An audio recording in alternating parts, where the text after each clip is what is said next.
Thank you for that, Steve. Now I'd like to invite the rest of our panel to the stage now, and they are Tony York, Professor Bill Malcolm and Alexandra Gartman. So if you three would be kind enough to make your way up to the stage and take a seat. What we're going to do now is I'm going to introduce each of the panel members to you briefly and then give them an opportunity, a brief opportunity to talk for about 5 minutes. So once we've done that, then we'll move into questions. And don't forget about the means of asking questions via the phone. And again, if you'd like to ask a question in person in the aisles, you're very, very welcome to do that. First up, I'd like to introduce to you Tony York, who is the gentleman over there in the middle of the three who has the tie on. Tony is the president of the Western Australian Farmers Federation.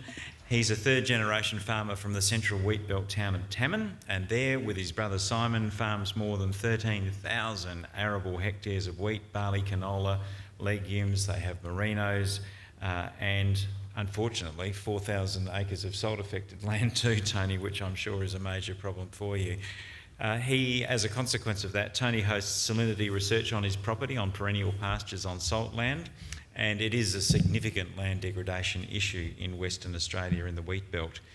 And he has other interests like Awassi sheep, the Middle East live sheep trade, and has been involved with the National Farmers Federation, serving on its council and committees, and recently elected as an NFF board member. Could you please welcome Tony York? Floor is yours, Tony. Thanks very much. I guess after hearing those two presentations, I think a lot of what I've been feeling for the last 15 or 20 years in my career has got some substance behind it from what Steve is saying, and I'll probably address some of my comments in that context in terms of risk management. But I'm a farmer and I'm an optimist, and I haven't put the farm on the market in spite of what's happened, what's been said today. So I've still got a confidence in the industry and a belief that we can work our way through all these issues. From my perspective, in terms of drought and climate change, it's all about risk. I've been dealing with risk. Farmers have been dealing with risk all their life. If they're any good at dealing with risk, they're still going to continue to be a farmer. So hence our inherent optimism in that we've been able to manage it so far, and climate variability and possible climate change, probable climate change is just another level of risk, another issue that we're dealing with. In the short term time I've got, for my context in Western Australia, we haven't been farming for as long as most of the rest of Australia. Where I come from, it's only been farmed for about 120 years. There's a few tree ring data analysis that's made in the wheat belt in Western Australia going back 350 or 400 years. And there's plenty of wetter and plenty of drier periods in that 350 years that go way beyond anything that we've experienced in the last 120 years. So I just affirm that it is a very volatile environment in spite of what might be happening in addition in terms of climate change. For us, it's what's happened in the last 20 or 30 years, and I'd certainly just confirm the feeling that the margins have got a lot tighter. Most of our business is cropping, but it's also sheep. But I certainly feel the penalties from having a bad season are felt a lot more acutely in our business and by farmers, and it's affirming what was just presented to us by Steve. Certainly the penalties of the volatility and a poor year are much, much harsher, and in our own business we've certainly spent a lot of time trying to build mechanisms that protect us from that downside, because it's just so much more severe. So if I look at what we've been doing and what many farmers are doing in their businesses in terms of livestock, fodder and grain storage, we've probably doubled the sort of storage that we generally carry in our business. So instead of one season's grain for feeding the stock, it's 2 or 3 years. Probably got 4 years of hay in storage on the farm business. So we've certainly said we've got to be a lot more robust in terms of physically protecting ourselves for the bad years. We're certainly continuing to invest in the best of technology, so all of our minimum till strategies in farming practice and use of new chemistry, new plant breeding, everything that we think can be of use in mitigating risk and making ourselves more efficient, we're adapting and trying to pick up and work with. For me and for our business, farm management deposits are also part of that. It's a cash reserve.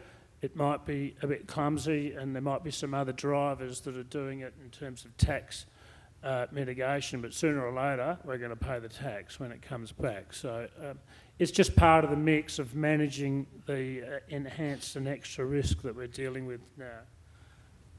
For the last 3 years, my family have been investing in multi-peril crop insurance, and certainly see that there's only about 30 or 50 farmers in Australia that would have been doing it for 3 years. So it's pretty rare. It's very, I can't understand why there aren't more farmers actively engaged in it. The leap of cost is probably the biggest threshold, but I've got a lot of confidence and belief that that can also be part of the risk management suite. All other farming practice, forward pricing, hedging, protecting yourself for other variabilities like managing your debt level, managing your interest rate exposure, managing your exchange rate, all of these issues are part of managing the risk and also part of protecting yourself from the shocks of a bad season. I think there's a few probably consistent themes. You need to be able to consolidate if you want and get the efficiencies. So you don't want anything in any mechanism that frustrates the industry from being able to continue to consolidate and get those efficiencies and productivity gains. And there's plenty of stats to say that you get a good proportion of them by amalgamation. So you don't want to frustrate the capacity to allow the industry to continue to amalgamate where it can to gain those efficiencies. Mixed farming enterprise, spread your risk, have some livestock as well as cropping if you can do both, and as we can in a lot of the wheat belt of Western Australia. Revegetate, saline, on our farm, as mentioned, we've got 20% of the farm, 4,000 hectares actually, of salt-affected land. So that 20% was the price we paid to get the other 80% in terms of a production enterprise. It's a negative, but it's a positive. It's actually forced us to and encouraged us to retain a livestock enterprise in our farm mix and certainly that's helping give our business some robust and better capacity to manage that risk. So let's turn the negative into a positive. We can also revegetate a lot of that and can potentially play a role in minimising or contributing to carbon mitigation if that's what's of interest to the public. I think that's probably all. Just on terms of drought policy and drought, certainly from a practising farmer that's optimistic, drought preparedness is of much stronger interest in terms of indicators for a farmer and drivers than in drought support. Thank you.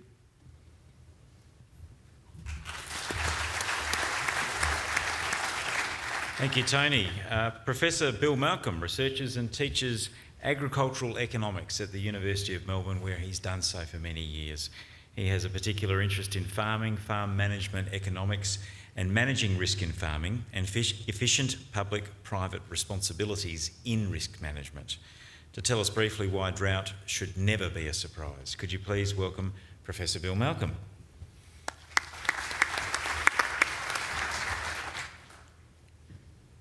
Farming is a hard way to make a living, and I've had a long-term policy of not talking about drought policy during drought. When farmers are doing it tough, they're not fair game, but policymakers are. Looking back to 1992, we even the National Farmers Federation supported the idea of getting away from concessional credit and some of the ad hoc drought policies we'd had up till then. And we actually got the right words, and those words still apply to the recent National Drought Agreement. The philosophy was self-reliance, right words, protect the environment and facilitate recovery. And those sentiments are admirable, and they're the right sentiments. I was telling Steve coming up this morning, I saw in the paper a claim that Steve said, "Oh, we've got the settings right." Well, Steve just nuanced that and told us what we had right and what we didn't have right. But since 1992, there's been basically almost before the ink was dry on that agreement of self-reliance, the backsliding started, and we quickly slid into exceptional circumstance, if some of you might remember that. And with exceptional circumstances, we've quickly had administrative droughts and lines on maps, and we found that if things weren't that exceptional at all, and if there's enough exceptions, it actually is the norm. So we've got rid of that. So relative to some of the previous policies, I agree with Steve, they got some of the settings right. You know, we could all wish the world was different, but it's not. Drought's inevitable, fundamental part of Australian farming. It's not a green and pleasant land, it's a harsh brown land. And despite that, and that's what makes agriculture in Australia the riskiest of all agriculture around the world, and despite that, we've got agriculture is one of our few world-class industries. So put that together, hey? It's people like Tony who do it. But the point about risk, from an economist's viewpoint, is that all risk has a cost. All risk has a cost. And policy then is about not reducing the cost, because you can't reduce it. The policy is about shifting around who pays that cost, who bears that cost. From a whole of economy viewpoint, the cost is there, and particularly when we start subsidising inputs, we create distortions, we change behaviour. There's a nice concept called the principle of constant risk, whereas if we actually reduce the risk that's borne by a business operator, they take more on. So reducing the costs of risk to farming, my colleague at Melbourne Uni, Australia's best agricultural economist, John Freeman, said to me, the distortions through the economy, he said, the effects of subsidising inputs on the supply side, he said, it's just pretty much similar to the effects of tariffs on imports. Now, common sense tells us we don't go for tariffs on imports anymore. Common sense should equally tell us we don't stuff around with the supply side by subsidising it, because we create... And the cost is not the cost of the subsidy, the few $1 billion interest cost, for instance.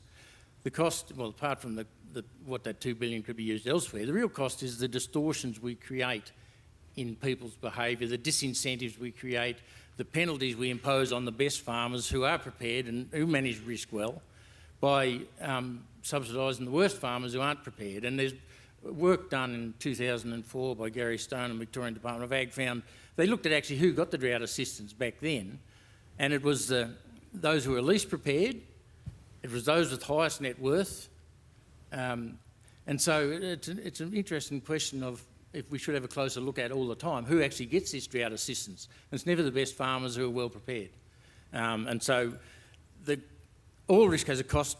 You can run, but you can't hide, right? That's the first point I wanted to make. The moral hazard of underwriting risk, of reducing the cost of risk, the moral hazard thing is quite profound. Where does government come into it? Apart from trying to, waste money wisely, the government role is to do what's not supplied by the market. A lot of risk can be handled by markets, and that's the government role. Natural disasters, extraordinary rare events with big impacts, everyone says it's not a fair thing that anyone should have to cop that, so the public says, yeah, we'll look after that. There are market solutions out there. Tony just listed a heap of them. Private solutions, having a reserve of borrowing capacity. For Christ's sake, have your equity used, get the portfolio effect working for you on the farm and off the farm. Selling risk you don't want to someone who wants it is a beauty. I'll finish, but on the crop insurance one, that's a private solution. Different to Tony's experience, I spoke to a group of Birchip Cropping Group a couple of years ago about when the crop insurance industry was starting to get underway. One farmer summed it up for me, for his situation anyway. He said at that time, and it's getting better, but he said at that time, if you could afford the crop insurance, you didn't need it, and if you needed it, you couldn't afford it. And our conclusion at that time, and it's changing, I know, but our conclusion at that time, my advice at that time was run a few more sheep, which I noticed Tony has also mentioned. Government roles, there is a welfare safety net, which everyone agrees should be there. There is a question of horizontal equity involved in that all the same, and it's pretty generous, I must say, to farmers. Government role providing information to the good farmers like Tony. Better information to good farmers like Tony so they can make good decisions. Some people say there's a role for the public to help teach farmers to make good decisions. I doubt if the public's got anything to teach Tony about making good decisions, but we certainly have a role in providing Tony with the best information going around.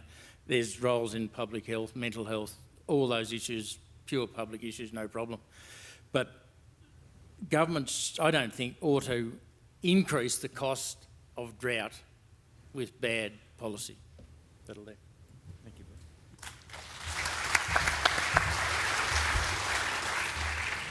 Thank you, Bill. Now to Alexandra Gartman, who has a wealth of experience in rural Australia. She joined Rural Bank as Managing Director and Chief Executive Officer in October 2015. Before that, Alexandra was Chief Executive Officer of the Foundation for Rural and Regional Renewal, of course a charitable foundation based on partnerships between philanthropy, community, government and business, supporting the economic prosperity of rural, regional and remote communities across this country.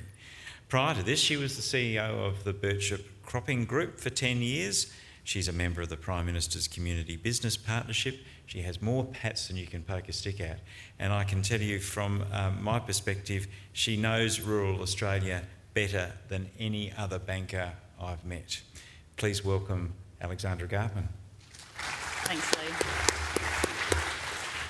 I thought I'd just start with an event that happened 17 years ago today, and that was Stephen Bradbury won a gold medal in the Winter Olympics. He won that medal because he managed to remain standing in the finals. And to some extent, I wonder if getting through drought in a changing climate isn't a little bit like that. When I was with the Birchip Cropping Group, we talked about establishing the Bradbury Award just to recognise those people who were still standing after the Millennium Drought. But I think when we think about that ice track and that racing track, there was a constant there and the ice wasn't melting. So in terms of Australian agriculture, we're actually playing on a melting field. So just remaining standing isn't necessarily going to be good enough for us to prosper in the future. One of the other things I learnt when I was at Birchip was around decision paralysis. And I remember the chairman at the time said to me, about 3/4 of the way through the year, he said, I've accepted it's drought, so I can now feel comfortable making decisions. And so to some extent, the human capital and the social capital, the emotional capital, is just as important as the financial capital that we deal with when we're trying to get through drought and managing a changing climate. And the other thing to remember, whether you're developing policy or management practices, is that recovery, whether it's a slow onset disaster or a quick onset disaster, is a marathon, not a sprint. And I think we need to be thinking in recovery cycles, not election cycles, when it comes to developing policy responses to support the right environment for our businesses to operate. And I think it's sort of interesting sitting here as a bank with the bank hat on, and many of the things I reflect on are actually around the non-financials, because the biggest asset on the farm is actually Tony and his ability to make decisions. And the more stressed he is, whether it be potentially because he doesn't have a plan, potentially because there are extenuating external circumstances, the more emotional capital he's going to expend and erode his decision-making ability. So what is the role of entities like banks to support people like Tony in the decision-making framework, whether they're in drought or preparing for drought? And I think it's important, and we've seen many of the examples over the last 12 months with a certain Royal Commission, that how we do things and how we engage to explore the what-ifs, to discuss the plans and to encourage action and decisions is as important as the tools and the products or the services that the entity might be providing. I think it's also a little ironic that when we're talking about risk and some of the need for Australian agriculture to access new capital, we've got a bank on the panel who provides debt funding, but haven't necessarily been strong in providing alternative capital into the industry. And yet over the last 2 days, that's much of what we've heard about. And so when we look at the Australian banking landscape, about between 94 and 96, depending on which publication you read, of rural debt is held with banks. And we need to be thinking about alternative forms of capital in Australian ag. And I believe that for banks, it's almost a Kodak moment that if we continue only to think in debt capital terms, that we will become obsolete. Some of you might think that's fantastic. But banking is actually an essential service in community, and we do need to think about the right mix. And just as both Tony and Bill have highlighted a range of tools and technologies that are in the toolkit, debt, alternative capital, insurance products are a range of the financial tools that, whether it's a bank or another financial institution, need to be providing and supporting for Australian agriculture. I've been really big in rural bank stress testing and asking my team to think about what ifs. And I learnt that again at the Birchip Cropping Group when we were thinking about crop forecasts and nitrogen applications. And you don't send a pilot up, perhaps except for Lee's plane yesterday, for those who heard that story, you don't send a pilot up to fly a plane without popping them in a flight simulator and testing their ability to respond to different scenarios and manage the risks that will be in that flight. And so Yield Profit was a tool that was developed between a farmer group and CSIRO to develop decision-making skills and test what-if scenarios. And really banks should be doing the same. And I know with the task force for climate-related disclosures that Carl's involved with as well, banks are exploring the climate risk, and I think up to about 2-degree climate change scenarios, and modelling that within their agricultural portfolios. And we're doing the same in Rural Bank to look at what are the key risks, because we have the luxury of having large sets of data for Australian agriculture and being able to highlight key customers that would be impacted by specific risks. It's actually beholden on the banks, in my view, to then discuss with those customers what the what-if scenarios look like for their business. And sitting down with people like Tony, whether it's at the annual review or at key times during the year, and talking about those potential risks and the what-if scenario that the bank sees in terms of reduced rainfall, reduced income, other external shocks on the business, and what might be the management response. So having that conversation and exploring what you could do, the tools that you may draw upon, the changes to your business that you might think about earlier in preparation for that event. So we did this in late 2015, early 2016 for the dairy industry, and said, well, what if there was a milk price drop? This wasn't necessarily good forecasting, and started to have conversations with our dairy customers, which then became more important and more critical conversations in May of 2016 when the milk price did drop. But we were set up and had already knew which customers would be put at risk, and were having proactive conversations. We've done the same with the drought, and so we identified about 1,900 customers late last year that, subject to another season of dry conditions, would be at risk, at financial risk of having to make some serious decisions and changes in management plans based on dry conditions.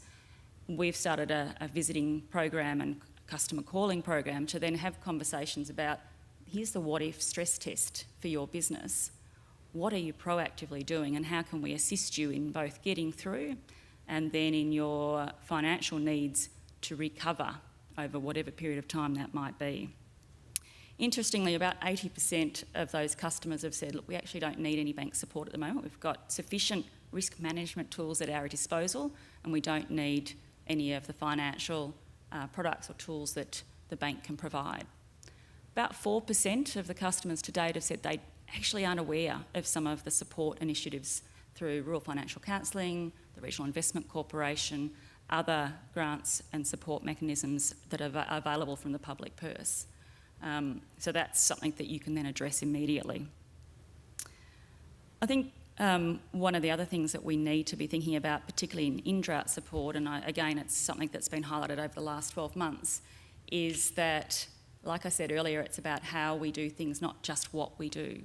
And so ensuring that staff that are interacting with people in stressed environments have got appropriate training in soft skills and have the ability to understand the stresses and engage in more appropriate ways to have difficult conversations is really important. So the training in not just how to assess a good credit deal, which is a fundamental skill for a bank, but more broadly those soft skills.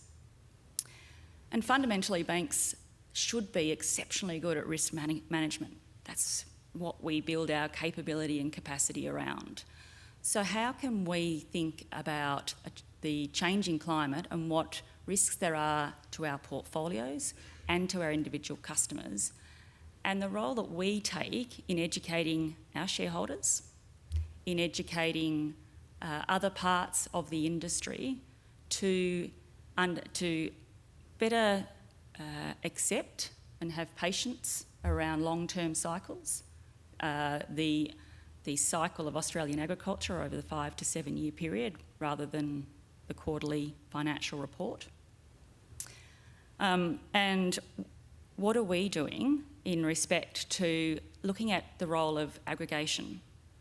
So for many of our customers, like Tony, multi-peril crop insurance and other market derivatives are available but often a little expensive. The premiums are high. The sophistication and knowledge required to access those is not always easily found within the farm business. And so entities like banks can take a role of aggregating and potentially reinsuring for some climate-related risks to support a group of customers, a portfolio of customers, and therefore provide product or a service without an individual farmer having to necessarily wear all of the cost and risk themselves. So it is, like Malcolm said, shifting that cost, but essentially better supporting a bank to support its customers. There's a few other sort of market-based instruments, but I'm sure that they'll come up through the discussion and conversation. Thanks, Lee. Thanks, Alexandra. Now to the conversation, and of course you can participate via Slido on your mobile phones, or you can simply come to a microphone in the aisles, which is a good way of doing it too. So let's get the conversation rolling. We've got questions already. First one, livestock farming is extremely water intensive. Is the $100 billion target going to exacerbate water issues? Should we move towards less water intensive products? Bill Malcolm, what do you think? I was just thinking what an impressive number of fallacies was contained in that question. $100 billion targets and that are just nonsense. And the idea that water is the amount of water contained in a product is the guide to policy is equally silly. Water ain't water, different products. As long as we've got the right price on the water, you'll get the right amount of it used in the right place. So I'm sorry, don't want to be rude, but I think that's not really a sensible question. Tony York?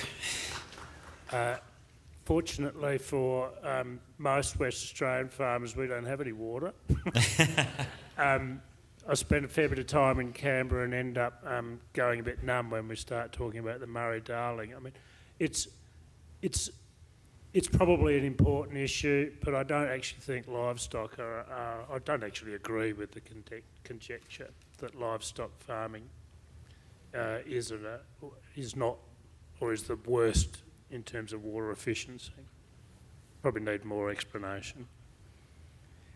Let's go to another question. Oh, Steve, did you want to chime in there? I was just going to comment on that. Australia leads the world in the sort of the water trading. That's both a good thing and a scary thing, that the world must be pretty slow because we're not there yet. So part of the brilliance of the water arrangements is, water supply is really variable. So you don't want to lock everything into perennial crops that need the same water every year. You've got to have that flexibility. So I was quite taken by the argument this morning that, forget the goal and look at the means to get to the goal and think about whether they're sensible. But water is something we just have to use even better than we do today, and pursuing that goal would help that a lot. So. Now, while you're going, Steve, I'll go to you next, because the next question is actually two questions. The first one really is for you. Can you expand on your FMD analysis, please? Yeah, so we'll probably get a bit of heat generated at the panel. I thought there might be. So I've yet to encounter someone who thinks FMDs are only used for sort of year-on-year risk management. So that's fine. They're part of the farming landscape and they've been there for a long time. People are using them. But clearly there's a part of why they're attractive is they're a very tax-effective way of saving money. So from that perspective, if you just wanted to get the biggest bang for your buck, FMDs would not be the where you start. So I think that's quite straightforward. It's not the thing I'm most worried about. I would actually be much more worried about concessional finance that does things like... Tony? Can you just tell us what the 500 million annual cost is for the FMD? That's the Treasury's tax expenditure number. So that's if farmers didn't have access to that and they behaved in exactly the same way, they would pay that much more tax each year. So you'll get that 500 million back when they come back into the tax system? Well... Even though it's taken 15 years for it to come back. Well, then you've lost all that interest. It's not lost. So you don't get a return on investment for it, and it's possible that when the money comes back into the system, people will be paying a lower rate of trade. And people's circumstances will have changed. So you certainly won't get it all back, but it's not the main game from my perspective. Bill, what do you think of FMDs? Yeah, that was I thought of them as a good thing. The idea of smoothing your income and government having a role to help, and not just anyone, not just farmers, but anyone with a volatile income, being able to smooth it. It seems to me a question of horizontal equity in a way, and we sort of do that with income tax averaging. But that was news to me too. I'd never thought about the income tax foregone. There's a parallel with that with the way we treat livestock in taxation, by the way. That deferred, it's a hidden cost by deferring the tax till it comes. We do get it eventually, Tony, but there's a definite hidden cost there.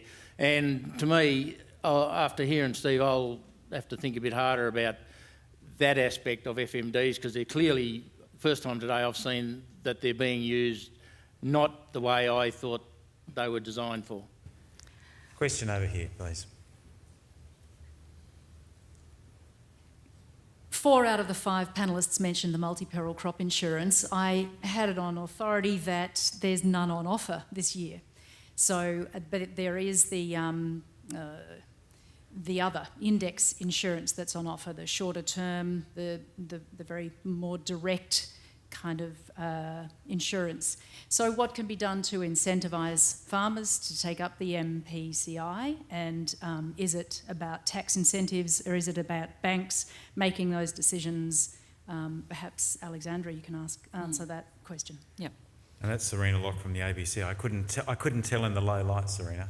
Recognised your voice. Can I just, last week, 2 proponents saying to me that they will have a policy for MPCA coming forward for this winter. I mean, let's wait and see whether it actually happens or not, but the uncertainty for the people that are offering that in terms of getting underwriters and so on has been pretty consistent for a number of years, but I haven't written them off, and I haven't written the opportunity for our business to look at them going forward for 2019. Indexes, I think, have got a perfectly legitimate role to play just as MPCIs.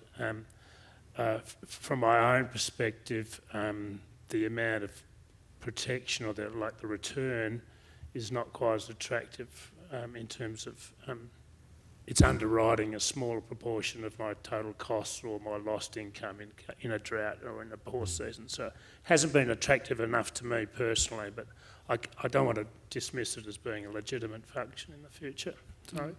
Anything to add, Alexandra? Yeah, look, I do think that there is a role for banks to aggregate, because I think if we're going to think about scale, and Australia has about 84,000 farm businesses, I'm sure ABAS will correct me if I'm wrong there. So do we actually have the scale to adopt this more widely and actually then bring down some of the costs? And as Bill said, it's shifting those costs, but there is a role for banks to help de-risk their customers. And if we're helping to de-risk a customer, then we should be pricing in response to that as well. So there's a few different ways that banks should be thinking about utilising and encouraging customers to take on some of those tools and products that are available. What can we do in terms of aggregation and take out some of that from a portfolio perspective? And then if our customers are de-risking through the utilisation of those products or the adoption of other technologies and tools, there should be some mechanism for banks to then price for a reduced risk. So we're actually therefore incentivising in a true market environment the adoption practice at a farm scale. Carl, did you want to pop in there? Yeah, I didn't mention this issue, but we do have an exposure to it in terms of it's the physical data that's the arbiter of what determines what is an exceptional event or hardship. Now, there's a couple of issues with that, and that will become apparent if it's more widely taken up. Some locations don't have a long history of data to start with, so how do you actually define an exceptional event, and how do you do that in a changing climate? Do you actually incorporate climate change projection information into what is insurable? Agriculture isn't the only sector facing that, so it's really a matter of who picks up the cost for the impact and building the resilience. A lot of the mitigation expenditure is outside the insurance sector, so there's a question whether it should sit there or inside the insurance sector, for example. So there's a lot of issues to actually go through in defining what that product is going forward. I have to support Carl on the issue around data and the development of an index, because I think that's where government investment is really valuable to ensure that we're all working off the same data set, that there's no dispute over the valid data that informs that data set, and the development of the indices having independent development of those rather than by corporate entities would again allay some fears that it might be for the commercial benefit only. Bill? Yeah, just on that question of subsidies, every crop insurance scheme around the world, about 50% of the premium is subsidised by the public to make it work because of the systemic risk, and they're difficult. But it's a great market solution. Selling the risk you don't want to someone who does want it. I think it has to be global because of the systemic risk that might in any part of Australia. But if it's sold by a global organisation, they can lay off their bets in much bigger areas. But there's, from an economist's viewpoint, there's a heap of weather derivatives, all sorts of mechanisms that are possible.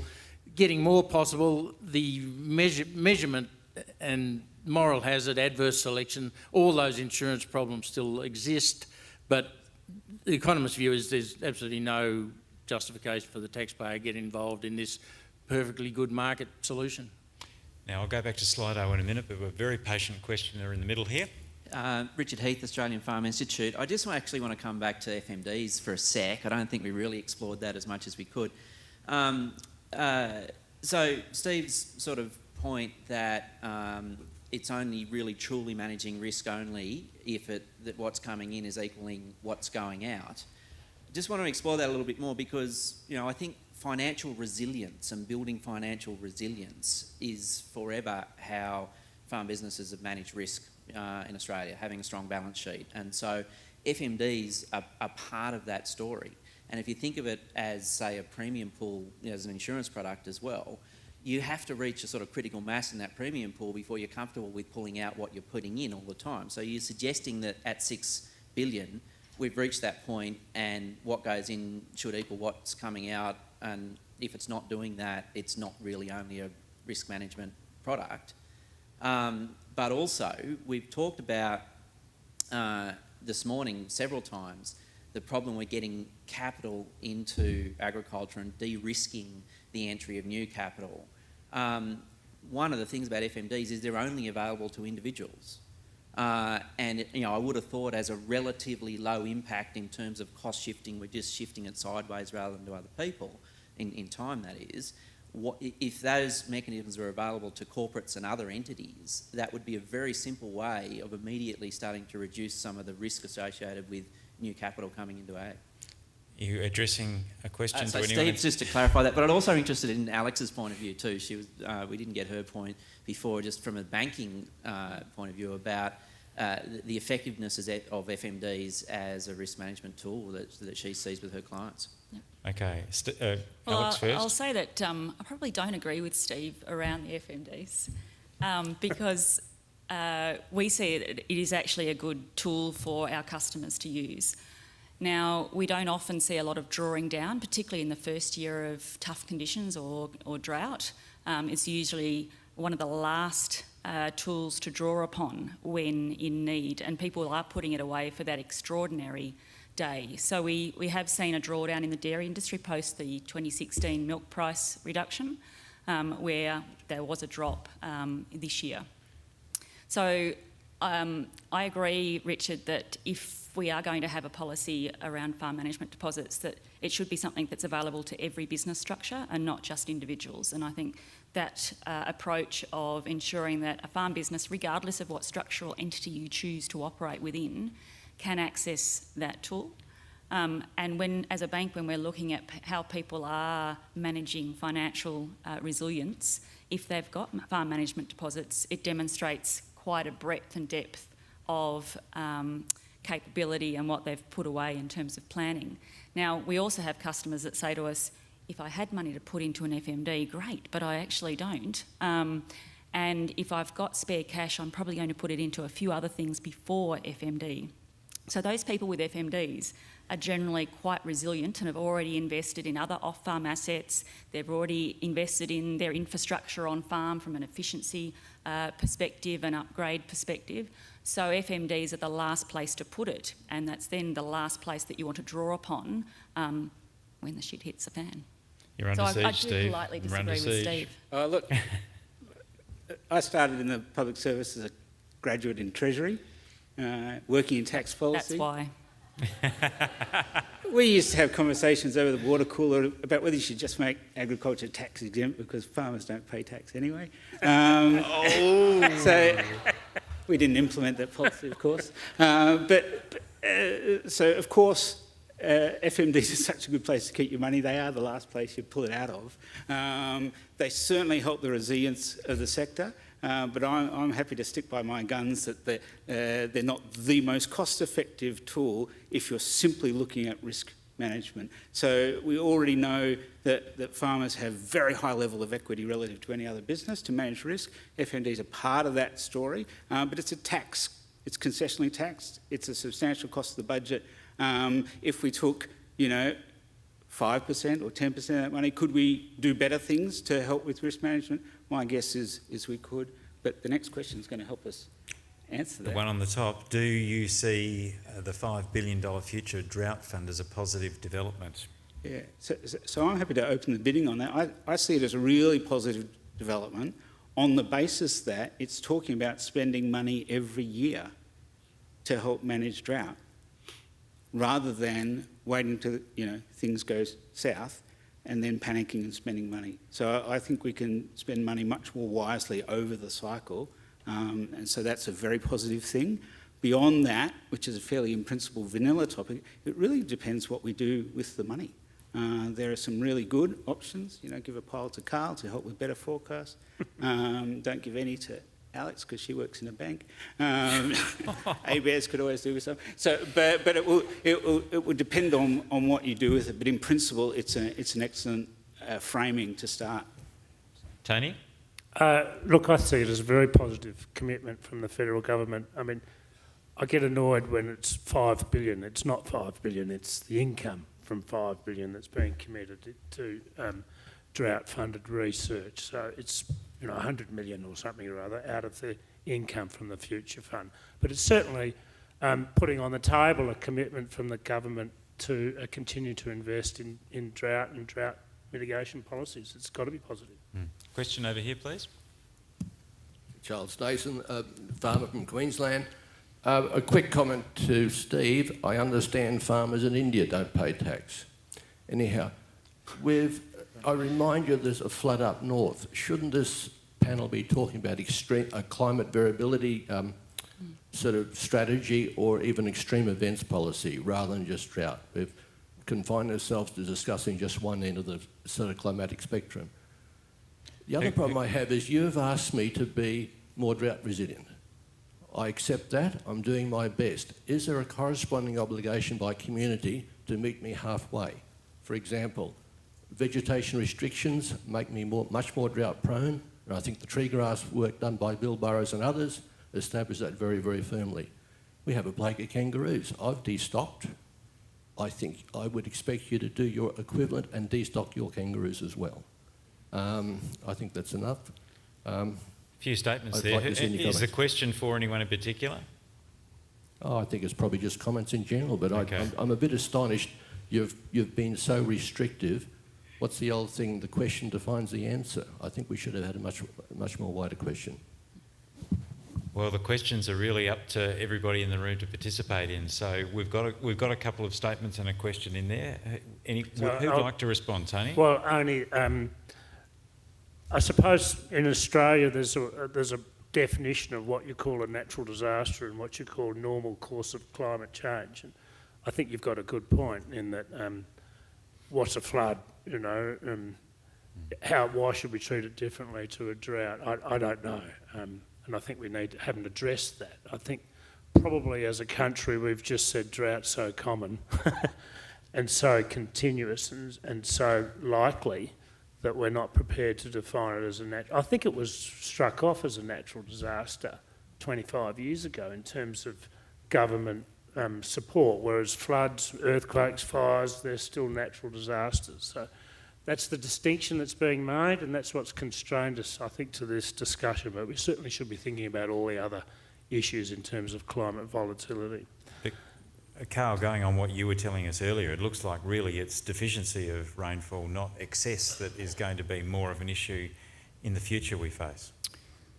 It depends. So it depends on what your vulnerability is, and it depends on how you want to define your risk. And actually, when you're talking about how to spend money thrown at a problem, that basic definition and the research to actually set the parameters largely hasn't been done across the entire economy. So are you sensitive in terms of risk to a change in the average? Are you sensitive to stream flow?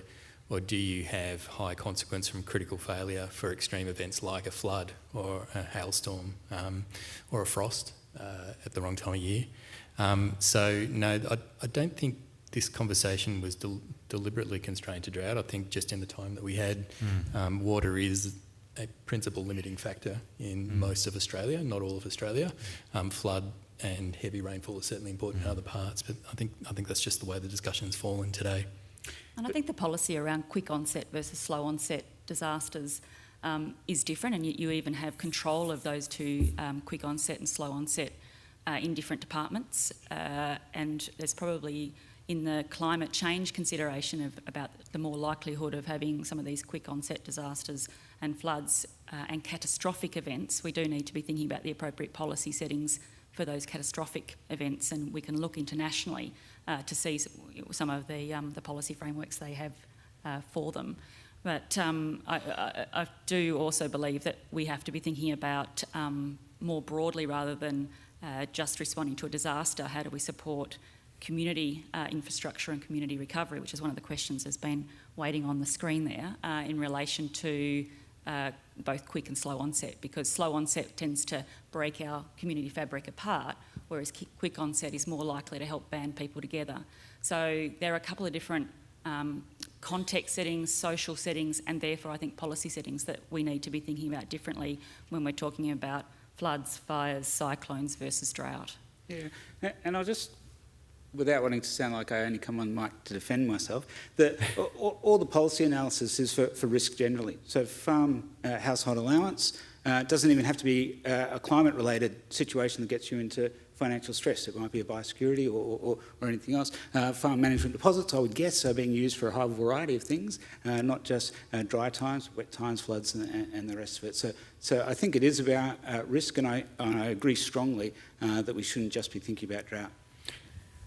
We are out of time. I just want to take one more question, though, if that's okay with everyone, because a lot of people obviously are interested in the one at the top. Most drought policy discussion focuses on farm businesses. What can or should government be doing to support wider rural communities respond to drought?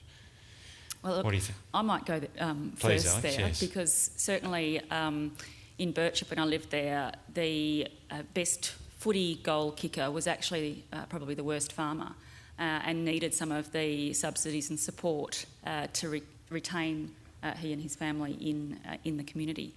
And some of the things that Bill highlighted in relation to those public goods, so mental health, physical health, community infrastructure, community organisations, when there are natural disasters and dry conditions, local fundraising is eroded, and the capability to invest in your own organisations, both with cash and volunteer time. And if we're expecting our volunteer firefighters to get out more frequently to respond to events, we actually need to be thinking about the investments that will support those volunteer organisations with both cash and also the time that they invest. So that's where I believe that policy and government resources can be better utilised. Any other final comments, gentlemen?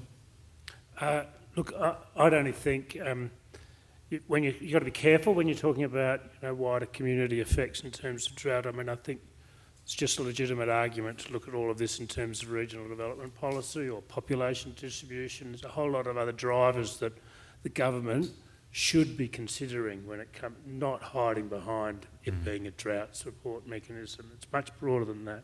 And the only thing I'd say is sometimes drought gets tangled up with other economic forces that are driving structural change, and it's not, the drought might be a symptom of something, but there's bigger economic forces at work, meaning that we no longer can have all the small towns that we used to have and all that sort of thing. So you've got to be really careful about what the problem is you're solving, and we do have national welfare safety nets for anyone who's doing it tough. Unfortunately, we are well and truly out of time. I really would like to go on, but clearly people have planes to catch and places to go to. There are a few thank yous I'd like to make in closing the conference. I think this has been a tremendous couple of days, some really, really solid sessions with tremendous speakers, and I think this afternoon's panel and the presentations that we've had, the discussions we've had, really finishes it off in very fine style. So to the ABARES staff, well done to you on pulling together such a great event, Steve. I think they've done you proud, and for looking after all of the delegates in fine style. And I trust all of you have had a tremendous experience here in the last 48 hours, and looking forward to coming back to ABARES 2020. Now, our panel this afternoon, Alexandra Gartman, Tony York, Bill Malcolm, Carl Braganza and Steve Hatfield-Dodds. Could you please thank them?